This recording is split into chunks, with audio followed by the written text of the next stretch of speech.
अस्सलाम वालेकुम। कैसे हैं आप सब? उम्मीद करती हूँ खैर खैरियत से होंगे। दोनों हाथों से अल्लाह ताला की नेमतें रहमतें समेट रहे होंगे। अल्लाह ताला आप लोगों को खुश रखे, आबाद रखे, अपने घरों में सलामत रखे। आज मैं आपके लिए फिर से चुनी मुन्नी सी टिप्स लाई हूँ जो आपके लिए बहुत ही फ़ायदेमंद होंगी। तो चलते हैं आज की पहली टिप की तरफ। आज मैं आपको सबसे पहले इन मैच बॉक्स से एक छोटा सा ऑर्गेनाइज़र बना के दिखाऊंगी। ये मैच बॉक्स जब भी खाली हो जाते हैं तो हम इनको फेंक देते हैं, तो आपको मैं सबसे पहले एक छोटा सा ऑर्गेनाइज़र बताऊंगी जो आपके लिए बहुत ही फ़ायदेमंद होगा।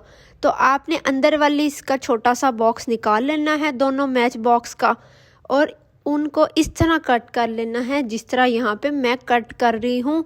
सुनने की बजाय आप लोग गौर से देखें तो ये ज़्यादा बेहतर होगा। आप लोगों ने दरमियान से कैंची की मदद से कट कर लेना है इक्वल साइज़। अच्छा, तो यहाँ पे मैंने सिंपली कट कर लिया है इसको, और इसको इक्वल भी कर लूँगी।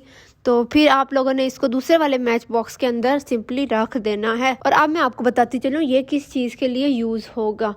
तो जैसे कि हमारी जो मेडिसिन होती है, जो कुछ हमने मॉर्निंग में लेनी होती है और कुछ हमने इवनिंग में लेनी होती है, तो हमें याद नहीं रहती कौन सी मॉर्निंग में लेनी है, कौन सी इवनिंग में लेनी है, और हम भूल जाते हैं कि कौन सी हम खा चुके, कौन सी हम नहीं खा चुके। तो रोज़ की मेडिसिन इस तरह आप लोग इसमें एक साइड पे मॉर्निंग की रख लिया करें और एक साइड पे इवनिंग की रख लिया करें। इस तरह आपको इजीली याद भी रहेगा और आप लोगों को ये भी नहीं भूलेगा कि आप लोगों ने कौन सी खा ली और कौन सी नहीं खाई। और इन मैच बॉक्स की दोनों साइडों पे आप लोग एक तरफ मॉर्निंग लिख दें, उधर मॉर्निंग की मेडिसिन रख दें, और दूसरी तरफ इवनिंग लिख लें, उधर इवनिंग की मेडिसिन रख लें। थी ना कमाल की टिप। चलें अब हम अपनी नेक्स्ट टिप की तरफ चलते हैं।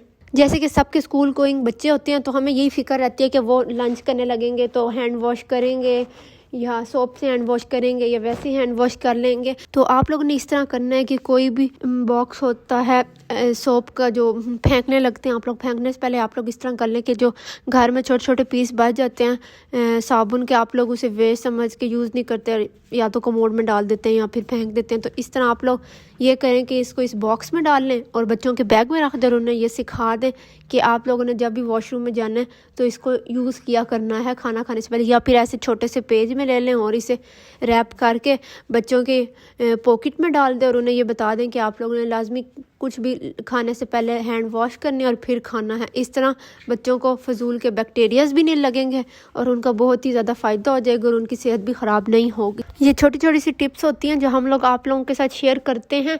तो अब हम अपनी नेक्स्ट टिप की तरफ चलते हैं, वो भी बहुत ही अमेजिंग है। जैसे कि हम लोग सर्दियों में सारा दिन बंद शूज़ पहने रखते हैं और सॉक्स पहनने की वजह से बंद शूज़ में स्मेल आने लग जाती है। तो मैं आप लोगों को ऐसा तरीका बताऊंगी जिससे आप लोग बंद शूज़ में से स्मेल ख़त्म कर सकते हैं। तो आप लोगों ने इस तरह करना है कि थोड़ा सा बेकिंग सोडा ले लेना है जो आप खाने में यूज़ करते हैं, और आप लोगों ने शूज़ में डाल देना है। इतना ही डाल लेना, ज़्यादा डालने की ज़रूरत नहीं है, थोड़ा सा डाल लें बस आप लोग। और फिर शूज़ को अच्छी तरह से हिला लें। इस तरह थोड़ी देर करने से आप लोग खुद देखेंगे बाद में जितनी भी शूज़ की स्मेल होगी ख़त्म हो जाएगी आहिस्ता आहिस्ता।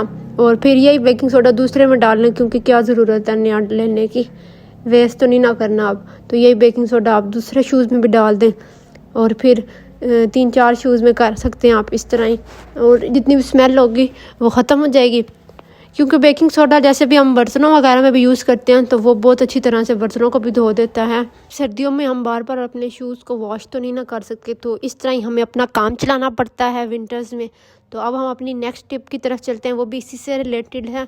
उम्मीद है आप लोगों को मेरी छोटी छोटी टिप्स पसंद आती होंगी। अगर आप लोगों ने यहाँ तक वीडियो देख लिया तो चैनल को सब्सक्राइब करते जाया करें।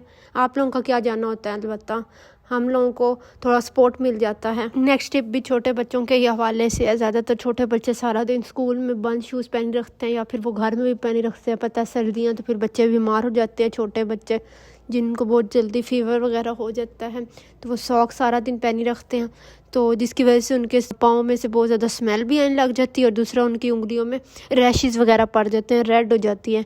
तो उसके लिए आप लोगों को बताऊंगी, आप लोगों ने ना जब भी सॉक्स पहनने लगनी है, सॉक्स पहनने से पहले आप लोगों ने कोई भी टेल्कम पाउडर यूज़ कर लेना है, जैसे मैंने आप लोगों को दिखाया है। मैं तो ये वाला टेल्कम पाउडर यूज़ कर रही हूँ, आप कोई भी यूज़ कर सकते हैं, जिस भी कंपनी का आपके पास है वो यूज़ कर लें, लोकल है, ब्रांडेड है, जो भी DC जो भी है वो आप लोग यूज़ कर लें। उसके बाद वो लगाने के बाद आप लोग बच्चों को सॉक्स वगैरह पहना दिया करें, तो इस तरह ये होगा कि स्मेल भी नहीं आया करेगी जितनी देर मर्जी पहनी रखें सॉक्स, और इस तरह शूज़ में से भी नहीं आएगी स्मेल। अब हम अपनी आज की मेन टिप की तरफ चलते हैं। जैसे कि आप लोगों ने थंबनेल से देख ही लिया होगा, कोई भी बैग हो, कोई भी स्कूल बैग हो, कोई भी बैग, बड़ा बैग हो गया, छोटा बैग हो गया, छोटा क्लच हो गया, जिनकी भी जिप ख़राब हो जाती है, आज मैं आप लोगों को बताऊंगी आप लोग बहुत आसानी से वो कैसे ठीक कर सकते हैं। एक और बात मैं आप लोगों को बताती चलूँ, टैची की जो बड़े वाली जिप होती है वो भी इस तरीके से आसानी से ठीक कर सकते हैं। यहाँ पे आप लोग ने देख ही लिया होगा कि जिप बिल्कुल ख़राब है और बैग भी बड़ा सा ही है, कोई छोटा सा नहीं है। मैं आप लोगों को मुकम्मल दिखाऊंगी ठीक किस तरह होगी। तो आप लोगों ने सबसे पहले आप लोगों ने प्लास ले लेना है, बस एक प्लास की हमें ज़रूरत है और किसी चीज़ की ज़रूरत नहीं है। तो आप लोगों ने सबसे पहले जिप को एंड पे कर लेना है और प्लास को प्रेस करते जाना है, एक साइड से भी प्रेस करना है। आप देखें तो बेहतरीन आपको समझ आएगी। तो सबसे पहले आप लोगों ने प्रेस करते जाना है, एक साइड से प्रेस अच्छी तरह से कर लेना, ज़ोर से प्रेस नहीं करना क्योंकि इस तरह टूट सकती है जिप। दूसरी साइड से फिर से प्रेस करना है। बस कोई भी बैग हो, एक बात आप लोगों ने याद रखनी है, चाहे हैंड बैग है, कि दोनों साइडों से इन्हें अच्छी तरह से प्रेस कर लेना है, तो ये आराम से चल पड़ेगी, ठीक हो जाएगी। तो जो हैंड बैग्स होते हैं उनके तो साइड पे वो लाइन सी बनी होती है, वहाँ से पकड़ के हम लोग कर लेते हैं। जो इस तरह के बैग होते हैं तो इसे हमें अंदर से ही करना पड़ता है, जिस तरह मैं कर रही हूँ। देखें आप लोगों को फिर सही से समझ आएगी। अब ये देख सकते हैं आप लोग कि ये शुरू से तो ठीक हो गई है क्योंकि ये बहुत बड़ा बैग है। अब देखो शुरू से प्रेस किया तो शुरू वाला तो हिस्सा ठीक हो जाएगा, फिर इसका ये वो वाली प्रेस वाली जगह जो होती है ना, वो आखिर में आके ना वो नहीं रहती, तो उसे दोबारा से प्रेस करना पड़ता है। मतलब हाफ साइड से ठीक हो गई और हाफ जगह रह गई है। तो मैं आप लोगों को ये बिल्कुल नहीं कहूँगी कि आप लोगों ने पहली बार में किया तो हो ही गया, आधा एक बार में होता है और आधा बाकी बार में होता है।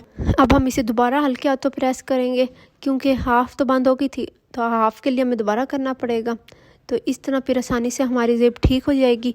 फिर आप लोग खुद रिजल्ट देखना कि ये बिल्कुल ठीक हो चुकी है। आप लोगों ने बिल्कुल इसी तरह से सेम स्टेप्स करने हैं, हाफ पहले कर लेनी है और हाफ फिर दोबारा प्रेस करना है, फिर इस तरह बंद करनी है। कोई भी बड़ा बैग हो, कोई भी छोटा बैग हो, कोई भी हैंड बैग, कुछ भी हो, उसकी जिप ये आसानी से ठीक कर लेगा। चाहे कोई भी जैकेट वगैरह हो बच्चों की, वो भी आसानी से ठीक हो सकती है। अभी आप लोग देख सकते हैं कि आसानी से बंद हो रही है।